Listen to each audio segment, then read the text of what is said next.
introducing first-year head baseball coach Christian Ostrander here at Southern Miss. Coach, if you will open up with an opening statement, we'll follow with questions. Well, first of all, it's a pleasure to have all you here. Appreciate you coming to, cover this team and these young men and this program. So it's an honor to be up here, to leading this team, and look forward to 3 weeks from now getting on that field, with these young men. And I think you guys are going to really enjoy what you see too, and getting to learn a lot of new faces and so forth. But appreciate y'all coming here today. Questions? Coach, you mentioned new faces. Can you kind of talk about what your infield or your defense and lineup just kind of look like right now? Yeah, I think there's still a lot left to do. These next 3 weeks, we're going to start scrimmaging tomorrow, so we get 3 weeks worth of that. And you might have it in your mind kind of what it's going to look like, but that can change. It always does this time of year. But from the lineup to the pieces of where the players are right now, Andrew, it's still a lot to attain and stuff. So I want these guys to know that too, that they still got to go out there and earn that. But I think you'll see some guys that you're familiar with in same places, and maybe some that in a new role as well, along with some new names. So stay tuned. Coach, obviously lots of new guys, went through fall ball. Kind of give I know it's early, but kind of an offensive identity compared to what we've had over the last 2 years with that older group? Well, I think I think we got a chance to have some guys in the front of the order and the back of the order that can handle the bat, work the count a little bit. I think we got some guys that in the middle of the order that's got some pop to it that can drive the ball out of the ballpark. I think we got a chance. Who knows how this ends up, but I think we got a chance to have some good power. But I also hope that we have several guys that are also, I want to call them table setters as much as just tough out grinders that make the pitcher do a good job to get them out and so forth. So it's there's going to be some guys that are out there. It's going to be the first time they've ever seen a Division I pitch, and there's going to be growing pains with some of them. But it's a long season, as we all know, and you got to believe you're going to only get better as you go on. And we want to be better 3 weeks from now than we are today, and 2 months from now than we are today, and so forth. So I think you'll see some of that. Do you plan on using Monastero pitching and hitting this year, or are you going to leave him just on the offensive side of the ball? Well, he's certainly gonna be in our offense. Right now, Nick looks like center field is where it's fitting really good to him. He's made a great transition there. I know he's a competitor. I know he can get on the mound and compete. I know he wants to, but at the same time, with this staff this year, I don't know if we'll have to.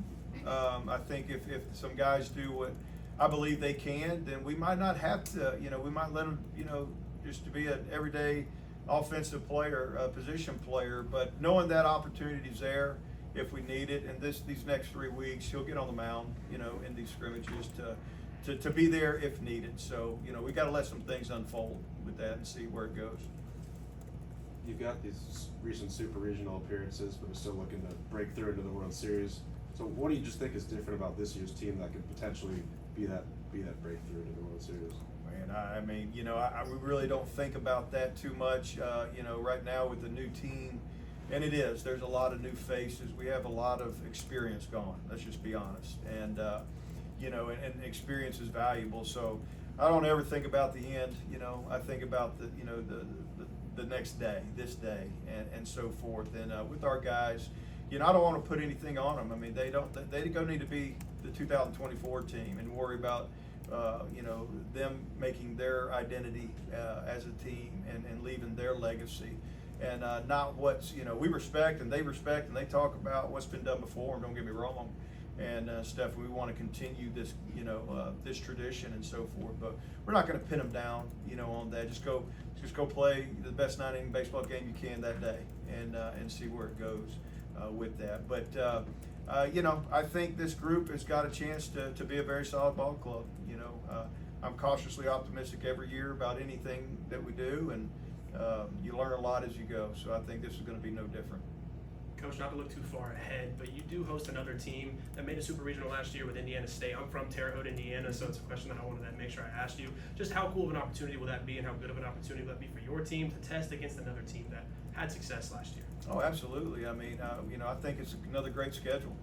I think we found a good recipe of, putting together a schedule that gives you a chance to be in the postseason conversation. So, Indiana State put together a great year last year, and I remember we were down in Coastal Carolina last year when I talked with their coach about the possibility of coming, this year, and he wanted to do it. It worked out, and I was like, heck yeah. At the time, we didn't know they were going to be a super regional team. We didn't know we were at that time either. So, but it's a great program. It's going to be challenging. It should be exciting, and so anytime you can bring in opponents like that, it's good for everybody. Can you speak on your pitching staff? Do you bring back a fair amount of experience from last year's group? I really think our pitching staff has a lot more depth than we had last year, and those guys achieved a lot last year. But you look at Nico Mazza, Billy Oldham, Will Armistead, J.B. Middleton, Colby Allen, all those guys were big factors, in a lot of things, some of them with more opportunity than the others. You got a Chandler Best that's healthy, and a guy that's been around a while, what I like to say is kind of his turn, and stuff, and hope that works out for him. So I feel very good about, the options we have. Cross Sibley, I failed to mention Cross. Cross looks great. Had a great summer in the Cape last year. This past summer, so you got a lot of experience back. In my opinion, arguably maybe more than we had last year at this point of experience back. So I think that accounts for something, and I like the complex of the staff and the fact I feel like we have a good group of guys that can be on the front end, get you out of the gate. A good group of guys in the middle that can bridge you to your back end guys, and I think we have multiple options there. It reminds me a little bit of the 22 staff in the fact, I'm not saying, that's what they're going to be, but we had a lot of depth and competition, and it made everybody a little bit better. So I love how these guys are competing, because they know they got to show up, because they don't want to get in the back of the bus. To bounce off that, who are some of the new faces that have impressed you so far?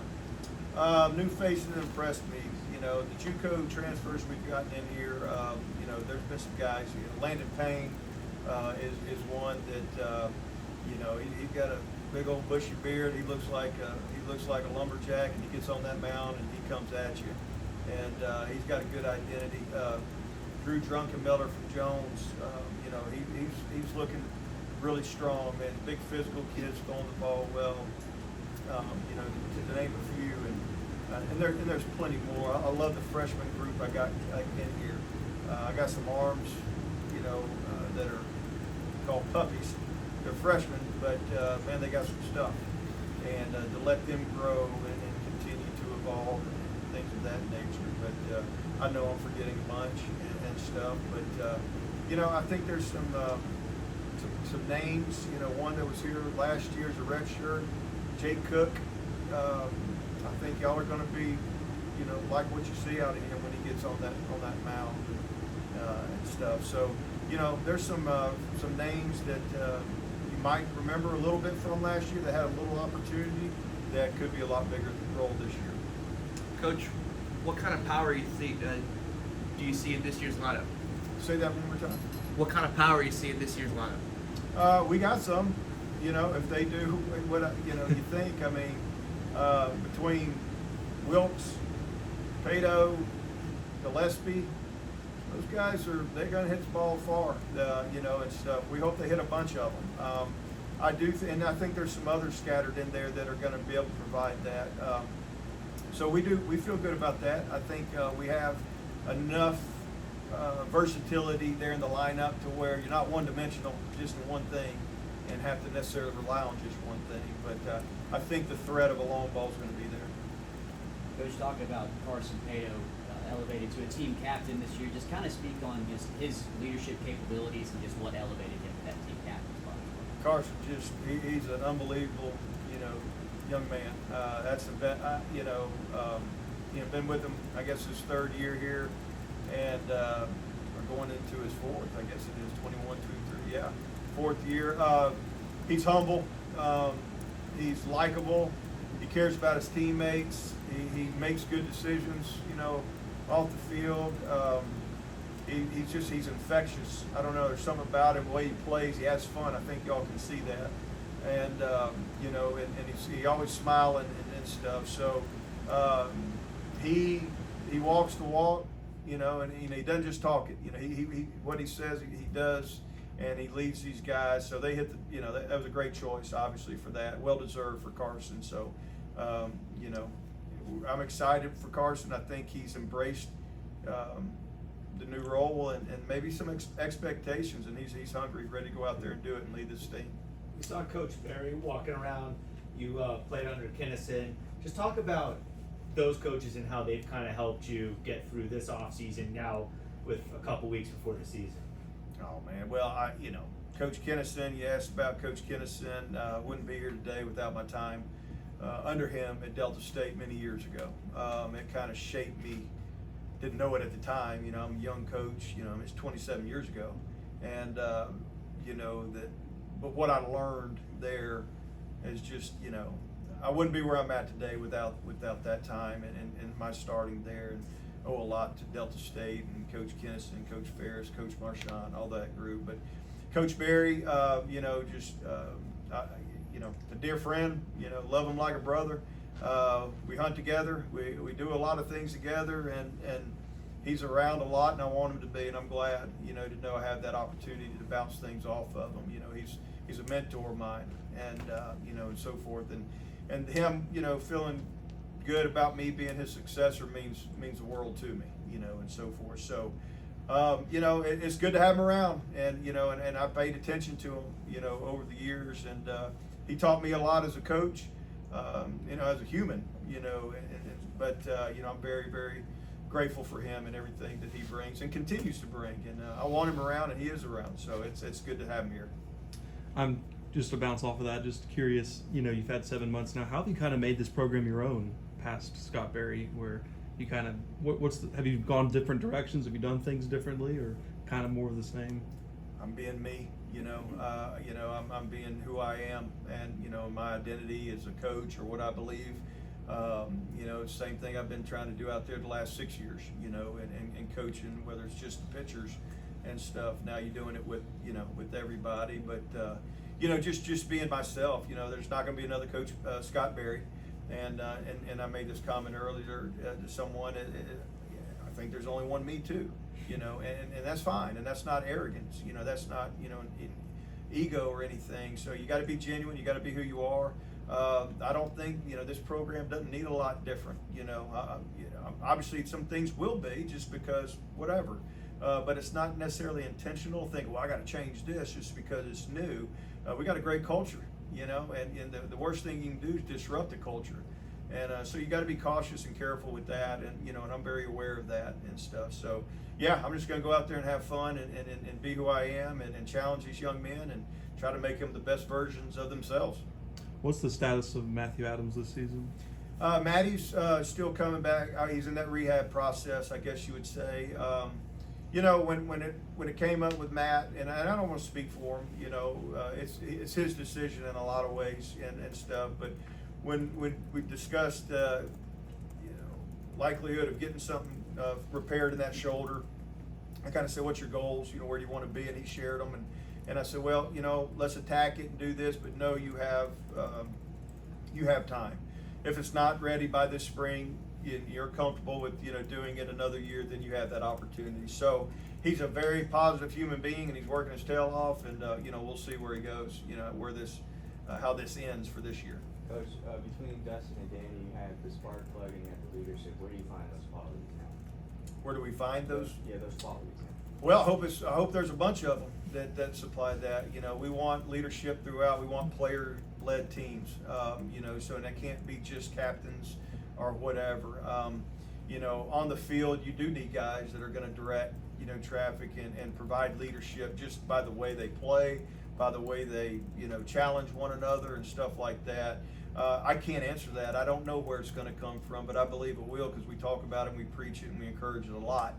And they got to go out there and kind of be them. And you don't want it to be fake because if it's fake, it's not going to work and stuff. So we got a lot of good kids out there that are embracing and buying into getting out of their comfort zone. Don't be afraid to lead. I don't care if you're new or not and stuff. So that's a message we try to to give off to all of them. Coach, can you speak a little bit to how you feel defensively coming out of fall ball? Defensively, I feel good. There's some unknowns there, and the fact, let's be honest, we were really spoiled with Danny Lynch and Dustin Dixon on the left side of the field. Their defense isn't talked about enough, in my opinion. I know it's easy to just kind of get caught up in offense, but it was very comforting to, when that ground ball was hit on that left side, I felt pretty good that it was gonna, and I'm not saying we don't have it now. They haven't done it here, and so forth. But Gabe Broadus, Eli Collins at third base, looking there some. Eli's very versatile in other ways. Ozzie Pratt, Seth Smith on that left side of the field. They got great gloves. They got, they got the arms. It's all there. It's just, again, it's not fair to pin it. Them, they got to be as good or whatever. Just go be who they are and stuff. But we got some, behind the plate. We're going to be pretty new. Whoever's back there game, they haven't caught a Division I inning yet, and stuff. So there's going to be some growing pains. I understand that, and that's fine, and stuff. So outfield, defensively in the outfield, I think we're as good as we've ever been. I think we're going to be really in good shape there. With opportunities to only get stronger, defensive replacement type guys and stuff like that. So first base, Matthew Russo, Braden Luke are battling it out. They both bring solid defense. I think it's I thought Sarge did a great job, and hopefully these guys continue that as well. At second base, Nolan Tucker is probably going to be that guy there, and he's a transfer from Valpo that his defense is really good. So I think there's some upgrades in some areas too. So I'm pitching defense type mindset. So I'm that's something that hopefully we catch and throw the ball well, and I look forward to seeing watching these guys do that. Are there any other possible injuries or guys recovering from things who may not be available at the start of the season that you can share? Right now we're knock on wood, we're pretty healthy. I think guys are in a good spot. They all came back in a good spot, and we were able to jump in it. It's our second week. Start official practice tomorrow. Start scrimmaging tomorrow, and then 3 weeks away. So I like where they're at. We just got to keep growing that, and and that's a key for a lot of teams, for all teams, is to stay healthy and avoid those injury bugs. So hopefully we'll do that. But right now, I think we're pretty sound and whole. So we'll see. Hopefully that continues. Coach, having Danny Lynch as a GA on the staff, how much of an asset have you already seen him been for you guys over the offseason? He's unbelievable. I wouldn't know what to do without him here, to be honest with you. Danny, I've never coached somebody that loved the game as much as he did. And I'm not talking about just games. Loved practice, loved everything about it. That practice as hard as anybody I've ever coached, and very vocal, as we all know. Always talking, chattering, and stuff like that. But here's what Danny's doing. So Danny's gonna be a great coach, and I hope we can keep him here a long time. Danny, he knows the game. He's smart. He sees things. He communicates it well. I've seen that already. He's going to be a huge asset with these new infielders that that haven't played yet for us or here or whatever. He's going to be in their ear and be a really good, along with Coach Creel, of just kind of flying that ship a little bit, just giving them pointers and stuff, like when they're shifting or whatever. So Danny's good for these young kids too, these young players, these freshmen to see that, somebody that is so passionate about Southern Miss, so passionate about this baseball program, Danny, and it rubs off on him, and he'll make sure they understand this is a big deal and that we got an obligation. So glad Danny's here. One of the captains you mentioned, Slade, Wilks, guy who's made strides each of the last few seasons. Just talk about how he's grown, both as a leader and as a player. Well, Slade's just another one, just like Carson. Just a fine young man. He's got been brought up right, raised right, old country boy from Bunker Hill, and you know, Slade's as good as they come, man. I can't think of anything. There's not a negative thing to say about him. It's been very fun to watch his maturation as a player. Think back to his freshman year in 2021. You know, where he might not have been an everyday player at that time, but had some big moments. I can remember pinch hit, home runs, and things like that. You just saw it coming, you know, and so forth. And then 22 last year, you know, just put together some really good years. We're glad Slade's here. I can tell you that. You know, he's the oak tree in that lineup. You know, he's the one that you know, when there's one guy in the lineup that other teams are going to say, don't let this dude beat you, it's going to be him. Well, he's going to make the hitters around him better, because they're going to have to pitch to somebody and stuff. So Slade's he knows what's coming. He knows he's the alpha, if you will, with that, and I think he's prepared to go out there, and the game's slow for him right now, and it should be. I mean, you know, at the experience that he's had, and he's been in a lot of fires. So Slade's a fine young man that's continued to evolve, and I think we might see the best of him yet this year. He played some left field in fall scrimmages. Is that where he's going to probably be for the season? He's trying. Him and Davis Gillespie are fighting that out right now as we speak. So these next 3 weeks will be very, very telling. The key there is that both of those bats are going to be in the lineup. So you know, it's they got to earn it. Somebody's got to go earn it. We're not going to just give it to, you know, who we feel like. They got to go prove it, and that's what. Hopefully the 9 scrimmages, you know, before we play will really show that, and not just there. There's other places behind the plate, at first base. I tell those guys all the time, separate yourself. You know, make a statement. Tell me a reason why it's got to be you. So that's kind of what we look forward to seeing the next 3 weekends. Coach, can you talk just about Cross Sibley's development and just your expectations and how he can even improve himself this season? Absolutely, Cross. You know, we wouldn't have did what we did last year without him. You know, he really came along. We had and it's a really neat story. You know, about after a year and a half together, redshirt for his first year, then last fall, that half, you know, before the 23 season, you know, me and him butted heads a good bit, and we agreed to disagree on some things and stuff. And then finally we found some common ground and language and trust, belief in one another, and he was willing to make some changes. I think he would admit to that. That he came back a different guy, and you know, I think just he needed to hear some honesty, you know, with some stuff, and once he did, you know, a year ago at this time we saw it coming. I was like, well, he hadn't done it yet. Then we saw it happen throughout the spring. Went off and played in the Cape this summer. Had a great summer pitching in the Cape Cod League. Came back, he was dogged out. I could see it. I shut him down this fall. He didn't like it. You know, he said, Coach, I want to earn. And I said, I understand, but I want you healthy. I want you fresh. And so right now he looks great. I'm actually, he's one of the guys we're extending, you know, right now. You know, I want to see what that looks like. I think he can do it. I think he could be a guy that could get the ball and have a chance to be one of your starters as well.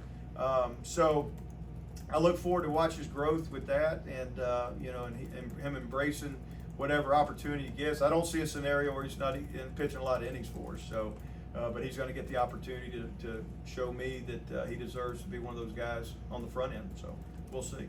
2 more. All right, Coach, you've been here 7 years. I'll never forget your first home series, beating Mississippi State. You just haven't fed at the P. Just what does it mean to you being in this position now, leading the Oldham Eagles? Well, Ansley, it's you know, it's a dream come true. You know, you work your whole career to hopefully have an opportunity to, you know, to lead a program like this, and they don't just hand these out. I know that, and you know, so I don't take it for granted. You know, I'm a very humble person that's gonna, you know, put your head down and work hard and try to lead these young men and that's my job. You know, is to direct and lead and develop, and I think we do a good job of that here. This, you know, so it's a dream come true, and you know, I'm very thankful for the opportunity, and I know it's not going to be perfect, and I know there's going to be storms and stuff, and that's baseball. You know, we're going to get popped in the mouth. These guys are going to strike out. They're going to fail, and we just got to, you know, stay in the middle and do the things that we think we have to do to win baseball games. So excited to do that. Anything else? Coach, thank you. Perfect. First Yes. of many. Yeah, there you go. Appreciate you guys. And Ansley. Yes, thank you. Well, Davis, just talk about the fall, and Ostrander said you were battling Slade down there out for left field. Made the switch to the outfield. You know, it's not as hard as the infield, but I've liked working out there.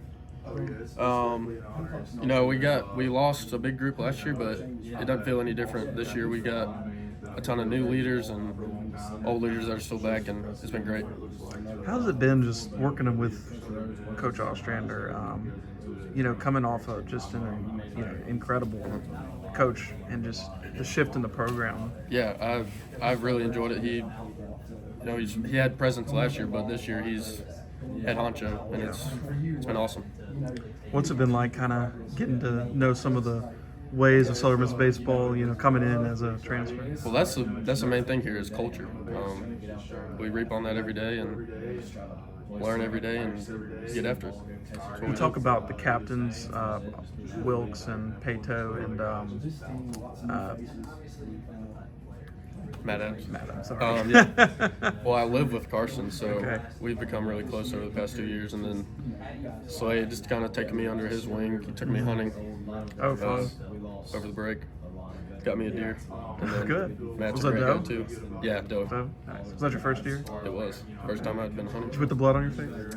No, we forgot to do that. Oh, no. I know, we should have. Okay. Just talk about the defense a little bit. A lot of pieces needing to be kind of placed. How is that kind of looking for you? It's kind of all over the whole field, but Yeah. it's coming together, and there'll be time coming up here shortly. Well, thanks, David. Thank you. Yeah, thanks, bud. All right, Slade, just, you've been here a while. You're one of the veterans on this team. What has it kind of been like transitioning? You're now a captain.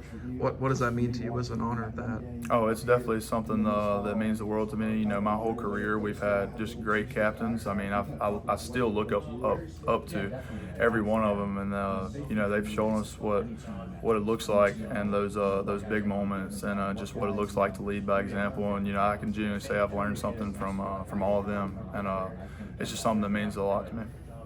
What's it been like? I know you're going to get this question all the time today, but what's it been like just with the transition of Barry to Ostrander? I mean, I think I heard you down there saying, you know, it's kind of the same, but in what ways has he kind of made this program his own?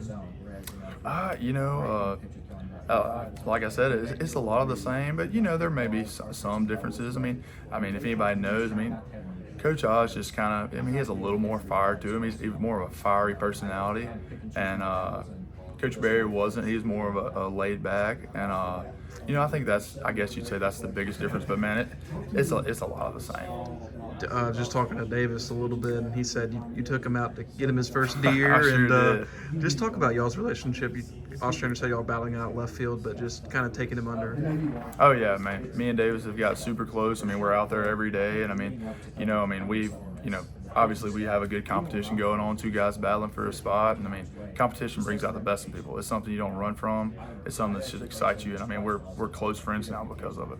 And you know, he said both your bats have been going into the lineup. Obviously yours from last season with 20 plus home runs. Just talk about how has your game changed since last year, even to excel your skills even more. Yeah, it's as far as you talk about outfield, I've worked really hard. Coach Rose is kind of like our outfield guy, and man, he's great. He really knows his stuff out there. And as far as hitting goes, just trying to make the same jump I made from sophomore to junior year, just a little bit more consistency. And I had really good stretches last year, and just trying to build on those stretches, and just go back and remember what was working really well for me, and just build on it. You look at the schedule. You got a lot of home games on that schedule. Just what's it going to be like? Just finally getting back and hearing the crowd cheer for you. I know that's just so awesome. There's simply put, there's nothing like playing at the beat. That's it. Yeah, and I guess just finally, as we talked about being a captain, the other captains and Adams and Pato, talk about them and their relationship with you, also veterans on the team. Yeah, those are guys that, we've been in the fire together. There's some of my best friends, and those are two guys that, whether they're having, a great game or, not so much, they're going to bring it. Their mentality is always going to be there, and they're going to lead by example and show up every day. Thanks, Slade. Well, Billy, just talk about your off season and one of the more veteran players, especially in the staff coming back. Just talk about your off season. Yeah, it's interesting to call myself a veteran because it's only my second year, Yeah. but age-wise, I'm definitely up there with some of the guys like Chandler Best. He's a veteran on this team, and yeah, my off season was it was pretty good. I didn't want to go home in the summer. Just wanted to keep playing. Once we lost to Tennessee, I was like, I stuck around for another week. I worked the kids camp. I couldn't get out of this place. But finally got home, was able to hang with my parents. That was awesome. And then came back for the fall ready to go again. Took a little time off from throwing, worked on some shoulder issues I was dealing with, got those all taken care of, and then got to throw a little bit this fall, not as much as I did the previous fall, but just still building right up, and now I'm back ready to go 100%. How has Ostrander's kind of role as a head coach has he still worked with the pitching a lot, or just kind of he's just now also the head coach? Yeah, he's got a lot on his plate now, but he still gives time to the pitchers and make sure we're always sharpening our blade, as he says, working on our mental game, working on our physical, getting what you need out there. Not every day you have to throw your arm till your arm falls off, but getting what you need every day is what he likes to say, and he'll talk to us and make sure we're doing, what we need to be ready for your next outing, your next mound time, your next bullpen. So yeah. Talk about some of the guys in there with you, just some of the new guys that maybe the fans haven't seen yet, who you think are going to be really good. Yeah, some of the new arms that we're really excited about. Landon Payne, he's from Pearl River, and he's a great guy, a ball of energy, super fun to watch pitch. Jay Cook was on the team last year but didn't pitch. He's going to throw a bunch for us. We're excited for him. Let me think. We know JB, but he should have a bigger role this year. Those are the three guys we're excited for in the bullpen side, and then Drew Druckenmiller, great arm for us. We really like watching him throw. Cole Boswell, another guy, JUCO guy. Maybe people from Mississippi know him, but now they'll get to see him for a Southern Miss. I guess my other question is just, do you view yourself as a starter this season? I mean, obviously on the rotation this year, maybe the Friday guy, or do you feel like maybe the Saturday role, or do y'all really know yet? Yeah, we don't really know yet. I'm gonna pitch as well as I can and let Coach Oz make that decision. That's the only thing you can really do is do your best, and that is my goal always, to go out there and have a great outing. So we'll see how these next few scrimmages end up, and then we'll go from there. Once the season starts, anyone could be put in and replaced. We got a lot of great arms, so it's a lot of competition. Just gotta pitch your best. If you'd kind of increased your velocity a little bit, do you have a different pitch you might have in the back pocket this year? Or? Yeah, I'm feeling fully healthy, excited. Long tossed a bunch. Coach Bradford got us on a plan in November and October, and we're long tossing as far as we could out there, and hopefully feels like the velocity's ticked up a little bit, and just working with them and working on off speeds, and maintaining my best pitch, my changeup. So by there, hopefully I keep getting better, keep improving, not staying the same. Gotcha. Final question. Ostrander said in the presser that he feels like that this pitching staff might even have more depth than last season. Do you agree with that? Yeah, I definitely agree with that. We got a lot of guys that can pitch multiple innings. We got the guys that are your shutdown 1-inning guys.